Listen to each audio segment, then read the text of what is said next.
Fofos, o negócio é o seguinte, Bitcoin bateu o nosso alvo, quase bateu o nosso alvo. Eu achei até que o Bitcoin iria buscar os $40.500, mas na verdade ele está se segurando antes aqui. Gráfico diário na tela, vamos dar uma olhada. Essa pequena altinha que nós temos com baixo volume, em queda em volume descendente, mostra para nós que o mercado ainda está subindo, porém com bastante armadilhas ainda de vendedores, bastante vendedores arrependidos aqui, pessoas que estão segurando o Bitcoin nessa região e que estão prometendo para si mesmos que quando voltasse aqui, iriam vender seus Bitcoins. A famosa zona dos arrependidos, né? E agora nós temos a estrutura de lateralidade que a gente vem a imaginar para o mercado cripto agora no próximo, nessa semana, ao longo dessa semana. E o que eu estou esperando para o Bitcoin é que, se ele for romper aqui, que ele consiga bater no máximo até 40.500 e retorne. Mas, pelo visto, ele já está querendo dar uma pequena fraquejada, apesar de ser a recém 7 horas da manhã do dia 1º de fevereiro. Então, estamos no início da construção do mês de fevereiro. Cala a boca, puta! Desculpa, é a Siri, foi mal. Não é uma puta, é a Siri. E aí o que acontece? Nós temos aqui uma pequena sombra vendedora, mostrando que nessa região aqui tem bastante vendedor ainda. Então, tem bastante gente arrependida ainda nessas regiões acima, bastante resistência. Então, nós temos resistências majoritárias aqui nessa região, que é nos 44, 45 mil dólares, e nessa região, que é a região dos 40 mil dólares. Né? E quanto mais nos aproximamos dessa região, mais vendedores nós vamos ter. Pois bem, o mercado, então, ainda lateral, com um pequeno pullback. Isso aqui ainda a gente vai depois já visualizar para ver se isso aqui é uma reversão majoritária ou se é só um pullback para o preço continuar caindo. Então, na minha opinião, ainda é uma alta drone de português, né? Para quem não sabe o que é uma alta drone de português. Oficialmente hoje, apesar de a estreia não ter corrido como previsto. Exatamente assim. Então, nós temos o quê? Nós temos o... Aí a gente tem a chance ainda de decolar o drone em português para depois ele ir para o saco, né? Então, nós temos... Isso aqui, para mim, é um pullback, na minha opinião, que para testar o suporte que foi perdido como resistência. Então, nós temos uma importante região vendedora dessa região. E também temos algumas médias aqui. Então, nós temos a média de 80 que passa por aqui, se eu não me engano. A média de 80 passa exatamente nessa região. Para manter a estrutura de baixo, geralmente ela bate na média 80 e volta a cair mais um pouquinho para tentar fazer um fundo duplo aqui ou retestar esse fundo. Então, nós temos um fundo não retestado ainda. Nós temos esse fundo aqui bem vertical, com um pouco volume ainda por enquanto. E com a característica de baixa volatilidade, denota que este mercado pode ser um mercado em baixa, tá? Muito bem, nós temos então aqui essa região de arrependidos. Nessa região de arrependidos, eu vou fazer um zoom in agora no gráfico de 4 horas, para a gente ver qual é o price action. E o price action aqui me assusta bastante. Por quê? Porque se ele não fazer a xícara dos deuses aqui, ó, que ele tentou fazer a xícara dos deuses exatamente nessa resistência, que era o suporte antigo. Se ele conseguir fazer o rompimento verdadeiro dessa resistência, nós vamos chegar até essa região aqui, ó, 44 mil dólares. Por quê?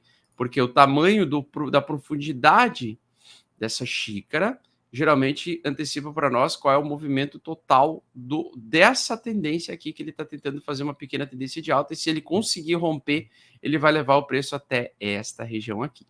Tá? Acontece que no cenário macroeconômico que nós estamos em uma tentativa do mercado fazer um pullback no S&P 500 também, para o mercado continuar caindo, e geralmente ele também não testou fundo. Então, o que acontece? O Bitcoin está lento hoje porque o S&P 500 está lento. Então, os dois estão vinculados diretamente, sendo que um está respeitando o outro. Então, o Bitcoin está respeitando o que está acontecendo com o movimento do S&P 500. Se o S&P 500 começar de novo a derreter aqui, você pode ter certeza que o Bitcoin já vai começar a derreter a partir desse ponto aqui e vai começar a liquidar os longers que estão aqui embaixo, e liquidar os longers que estão aqui embaixo, fazendo uma forte movimentação de baixa, tá? Então, nós temos a seguinte dinâmica. Dentro de um movimento lateral, se nós temos uma xícara de alta que não é, que tem 70% de chance de subir e 30% de chance de cair dentro da probabilidade, nós temos então um movimento de formar um pequeno topo aqui, lateralizar um tempo, até que ele comece a cair aos poucos aqui e reteste novamente essa região. E aí sim ele faz o fundo verdadeiro, e aí nós temos um pullback mais prolongado mais tarde, tá?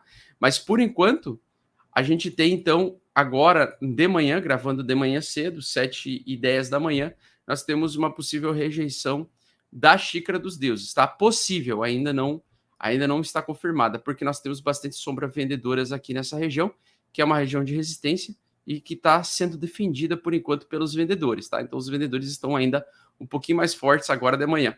Isso não quer dizer que ao longo do dia a gente não consiga voltar aqui e faça um rompimento verdadeiro com velocidade ao longo dessa semana, como eu tinha projetado, né? Na minha opinião, essa semana a gente poderia ter uma semana de recuperação de alta temporária para depois o preço fazer o Bart Simpson ali em cima, né? E cair para liquidar essa galera aqui, mas podemos já ter busca de liquidez mais rápida caso essa rejeição se confirme, tá?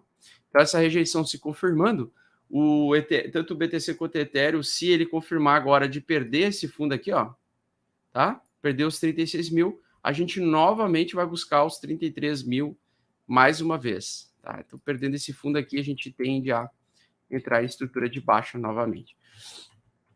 Beleza? Ele não está conseguindo passar dessa resistência aqui. Fica mais claro ainda que isso aqui é uma resistência até interessante, porque se a gente inverter o gráfico, vou fazer a bruxaria aqui, a bruxaria da trairagem aqui, ó, pronto. Se a gente fizer isso aqui, a gente inverte o gráfico, parece que o mercado está criando como se fosse fazer um pivô de alta, né? Só que é satânico, tá? Por quê? Porque essa média aqui de 8 com a média de 80, estão querendo se cruzar, mantendo o ciclo de baixa por mais tempo, né? E aí esse principal suporte que tem aqui é os 28 mil dólares, que é o suporte mais testado, digamos, né? Que se fosse uma tendência de alta, seria a primeira resistência mais forte, tá? Então, nós temos essa briga boa agora aqui de lateralidade e acumulação. É normal, porque nós temos um grande volume de negociação nesta região toda aqui. Se a gente romper, então, para baixo essa região, ele faz aquele movimento que eu falei para vocês de buscar os 44 mil rapidamente. Se ele se segurar e rejeitar, ele vai fazer uma continuação do movimento de baixa, porque isso aqui, na verdade, é como se fosse uma bandeira de baixa mesmo, tá? Se fosse mercado altista, ele faria isso aqui, ó. Lembra daquele padrão de continuidade de movimento que acontece quando está em tendência de alta? Então, ele está fazendo exatamente isso, só que versão satânica, né? Versão Stranger Things, que é a versão reversa, tá? Então, no Stranger Things aqui, ó, se a gente fizer isso aqui, ele vai realmente buscar lá embaixo, lá na puta que pariu, sabe? Então, o primeiro alvo geralmente é aqui, né? E aí, geralmente, ele tende a fazer um movimento mais complexo. Beleza? Então, por enquanto, o Bitcoin está completando um possível pullback para continuar caindo. Essa é a grande realidade, infelizmente. Ou felizmente para quem gosta de comprar Bitcoin na queda, como é o meu caso, tá? Então, felizmente, ele está continuando a tendência de baixa. Vamos lá. Então, SP500 está com carinha de indefinição aqui, está recém-iniciando aqui, ó. Fez um pequeno bull trapzinho aqui no gráfico de 1 hora, gráfico muito curto. Tem uma puta resistência nessa região também. Exatamente, tem uma City resistência aqui, tá? Então ela tem uma resistência complicadíssima, o SP500, também com características de que não vai conseguir passar rapidamente por causa do contexto macroeconômico ainda. Então eu também aguardo aí esse fim desse pullback e trazer mais movimento de baixa para o SP500 também. E a Nasdaq? A Nasdaq a Nasdaq tem mais capacidade de continuar subindo um pouquinho mais, tá um pouquinho mais bonitinho, tá? Tá um pouquinho mais delicinha aqui. Vamos ver. Mas a Nasdaq teria mais capacidade de... não, mas tem uma resistência aqui, ó. Olha a resistência aqui, ó. Aqui tem uma puta resistência também. Ó. Então, eles estão apanhando um pouquinho por causa da resistência. Onde tem maior volume de negociação, Fofolaite, é onde o preço tende a ficar, ou a pontuação do mercado tende a ficar mais lateral, neste ponto de controle aqui. Lembrando que o POC aqui, o ponto de controle principal que a Nasdaq está, é aqui. Onde é que seria o alvo se ele continuar caindo? Aqui nos 140 pontos, aqui, ó. Tá? Aqui na região 140. Beleza? Nesta região aqui. Então, ela ainda pode ter comprimento ainda de baixa mais forte, ainda. Principalmente com o cenário que se desenha aí, tá?